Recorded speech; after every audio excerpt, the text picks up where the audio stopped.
Yo, what's good everybody? Welcome to my fourth video. I don't know that I'm gonna keep counting them down or counting them up, but I will. Today we're discussing the Rollei TE35. It comes in a little purse. So this little ridiculously tiny compact camera is the Rollei35 TE. It shoots 35mm film. It has a 40mm lens on it that goes all the way down to 3.5.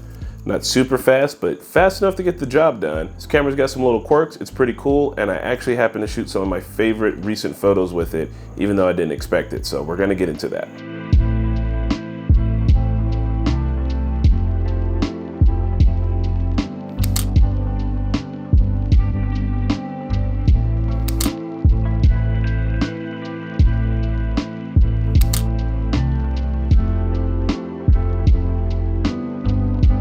I strongly encourage you to at least look back through your old TikToks, Reels, Instagram, if you do YouTube videos, whatever.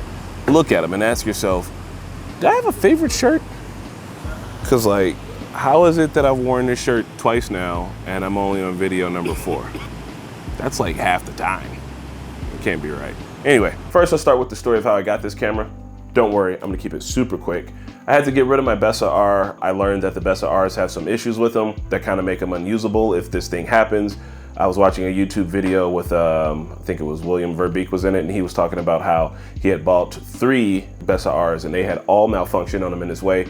Kind of spooked me. I don't really do my camera buying based off of what other people say, but if I hear it's got a lot of problems, then eventually I'll just use it less and less and less, and I didn't want that to happen. Plus, I have the Canon P back here, which fills that niche of rangefinder camera, so I went and turned it in. I thought I'd get some cash for it, but turns out the place where I turn my cameras in at and usually do an exchange program doesn't always do cash, so I got stored credit, and while I was checking out, I saw this guy. It was $115. It's super tiny, so I was like, well, I'll get that because it's the kind of camera I can just pocket and take anywhere, right? I didn't really worry about it. They showed me how it worked, and I was like, all right, that's fine. And so I'm leaving out of the store. I've purchased the camera already, and then that's when it hit me. He didn't say what the focus system was like, so I pull it out, pop it out, bang, bang, and look right through there, and turns out it's zone focus.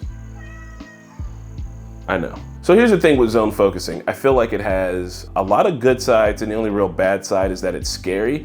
But shooting film is already scary. You don't know if you're gonna get the shot or not. Shooting zone focus on this camera got me to a point where I was much more comfortable knowing that the pictures I was taking was gonna be in focus. And because of that, I think I wanna strongly encourage everyone else to learn zone focusing as well. I know there's plenty of people on the internet and around the world who already do it, but I feel like people like me were a little scared, that are a little scared to do it. This is your best way to do it, is just buy a camera that can only do it. Then you have to, or you could practice on a digital camera. That one's probably the best way. So with using zone focus, I found out that with this 40mm lens, most all the things I want to take a picture of are about 6 feet away.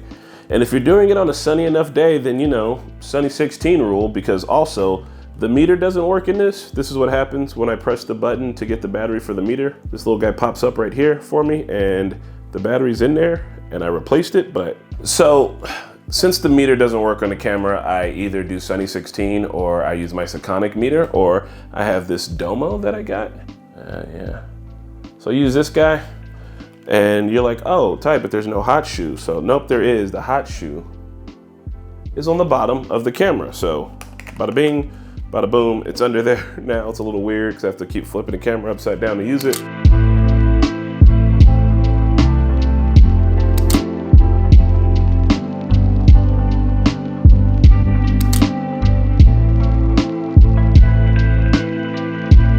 So yes, the hot shoe is on the bottom. The frame counter is also on the bottom, and so is the rewind lever. Like I said, it's a very quirky camera, but for whatever reason it works. It's kind of wild. To load the film, you pull the back of it off, you put the film right in there. You got this cool little thing here. I haven't found a Peak Design little hand-holdy guy that works with this. I think I'd have to take this all apart. It all kind of is as it is, so I just throw it around the wrist and then I kind of rock it, and it's very fun, very satisfying to shoot. You got your shutter speeds up here on the front, you got your aperture on the other side, and that's it. You just kind of whip them out. Kind of satisfying to shoot. Hold on.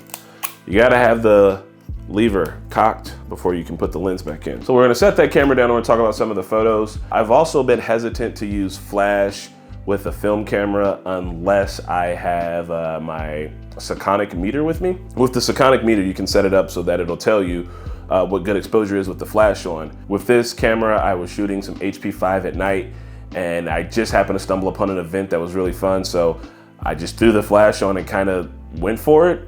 I don't even know. I don't know how I got some of these shots, but I did. And they're really special to me. All right, but for real, how can you look at these two photos and not immediately fall in love with this camera? These are the two that sold it for me. This thing's heat, I love it.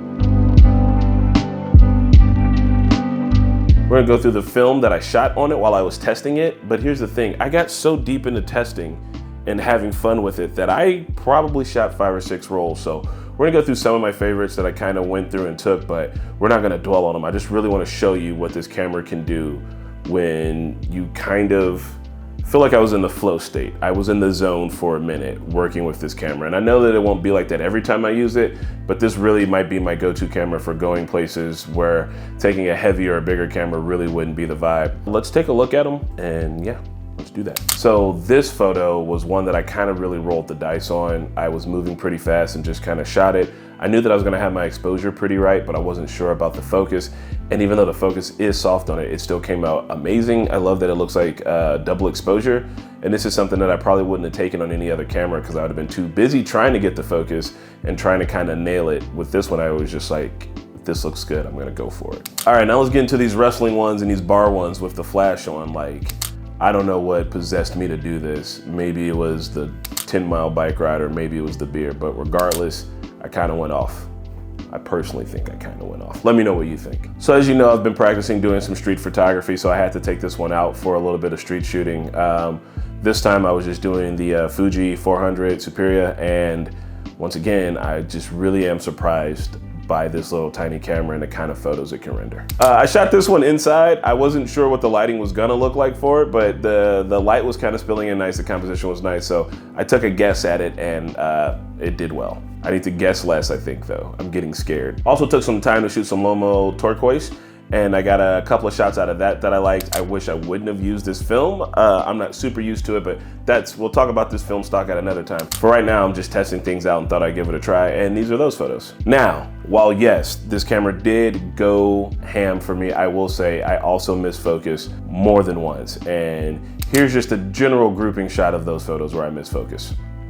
But for the vast majority, I hit focus and it came out super great. The Rollei is an interesting camera. I need to look into more of what it was used for when it came out, but I like it a lot. I like how easy it is to kind of take around with you. I like that it comes with its own little pouch that has a little hole in the back so that you can still hold it around your wrist. This is one of those cameras that I had seen before and thought might be interesting, but never really wanted to get into. And then once I found out that I can do zone focusing, I think it kind of opens up a world of new cameras to me.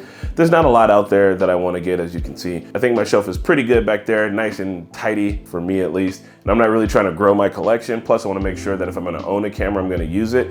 And this camera now is going to be one that I'm going to own and use probably indefinitely. So if you get the chance and you find one of these guys somewhere on eBay or somewhere in Facebook Market or at one of your local stores, I would say definitely give it a try. It surprised the hell out of me. It might just do the same for you. So that's it.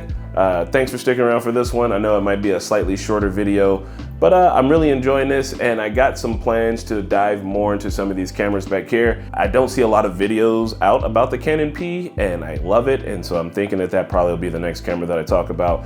And then I've been shooting that one for years, so I got plenty of photos to show. So stick around for that, and the next time we'll talk about the Canon P.